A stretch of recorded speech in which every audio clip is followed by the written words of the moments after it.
Hi guys, I wanted to talk to you about another thing that keeps coming up that I feel is extremely helpful right now in the climate that we live in. And I definitely come from an angle of taking deep and radical responsibility for our own side of the world.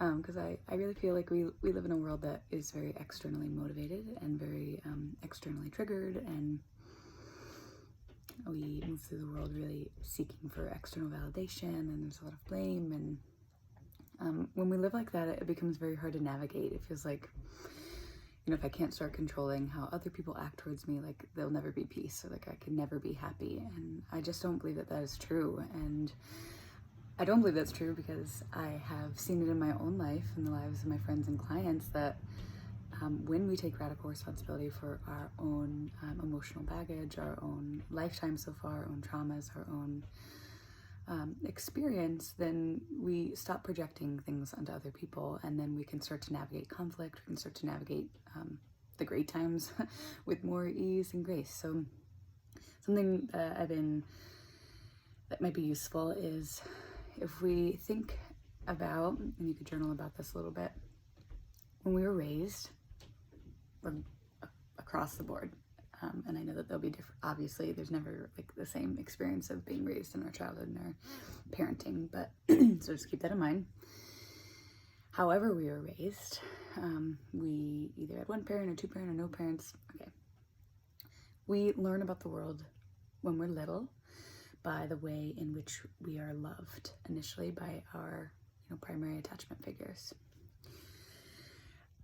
The way that they love us, regardless of whether we deem that as good or bad, or the way that they love us is the way that we learn how to love. It's also the way that we learn about the world and how love is going to continue to come towards us. The way that we are communicated to, or taught how to communicate, is the way that we will communicate and assume other people are communicating to us as adults, even though that was something that was programmed when we were younger and maybe really not functioning at a very high level. So in regards to love, when we're younger, we receive love in a certain way, and there's always something that's lacking. We always wanted something that we didn't get, or are craving, even if we don't know it, something that we didn't get when we were younger. And then we get to be an adults and we're seeking for that badly within the world around us. So let's say when we were younger, we didn't receive understanding or compassion, or maybe there was a lack of presence, or lack of curiosity, or maybe there's a lot of judgment. So lack of an unconditional kind of love given towards us. And if we didn't get that in our primary stages of development, we deeply want that as adults. And so then we'll grow up and we'll start to really craving that, even if we don't know it, and we're like, I just fucking want someone to understand me, right? I just want someone to be present with me. And until we start to name that, we will accidentally be craving that from the world and almost demanding it. We will also be deeply wanting that from ourselves, but since it wasn't in our foundational programming, until we choose to create that as a function of our life, we won't be giving it to ourselves, because we literally don't have the wiring for it, because it wasn't installed in us like an iPhone when you install things. The love that's given freely, the love that's given unconditional, the capacity to listen and patience and presence and kindness. If you miss those things when you're younger, then you literally will not know how to give that to yourself. You definitely won't know how to give it to others when we're older, until we go, what did I deeply need, want, crave when I was younger from my parents that I didn't get? I would write about that. And then you could also ask, once you write those out, you could say wow, am I actually really wanting that from myself now? Maybe I don't have patience for myself in my own process. Maybe I don't have kindness towards my own body, my own life, where I am. Maybe I don't have forgiveness. I have a lot of judgment. Stay in a place of compassion for yourself, right? This can bring up a lot. I would just write about it and then ask, do I really want those things for myself? Do I really want those things from the world? actually?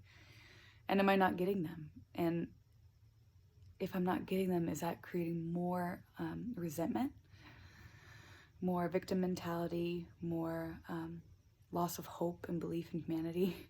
Because I have this wound that's been kind of hidden in the back, that I never had that need met. I'm not meeting it within myself. The world is disappointing me. And now it's just like, fuck it, right? So when we go to heal that deep aspect in us, there's probably a correlation too. So journal about it, think like, wow, what I didn't get then, is that what I want from the world? Am I not giving it from myself? The wound is perpetuating, right? So we go to heal something like that within us, and we do it in our interactions with ourselves, right? And it's a little difficult, but it's not impossible. Just because we didn't get it when we were younger, and we don't know how to give that kind of love, free, non-judgmental, compassionate, consistent love we didn't get. Just because it's hard doesn't mean it's not possible, right? It just means that it takes presence, so that in the moment you can stop, breathe, and go, what kind of love can I give myself right now? Maybe it's unconditional, maybe it's patient, maybe it's this. And then this is where the collective healing happens and generational healing happens. And we can just think about your primary attachment figure, if they're still here on planet Earth with you, like your mom or your dad, right? Are you able to give them the love? Figure out how to give them the love that they never gave you. Patience, ability to listen without putting your own judgment and opinion on it.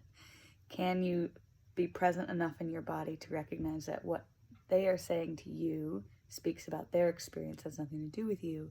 And can you respond with real love, which is giving them the love that they never gave you?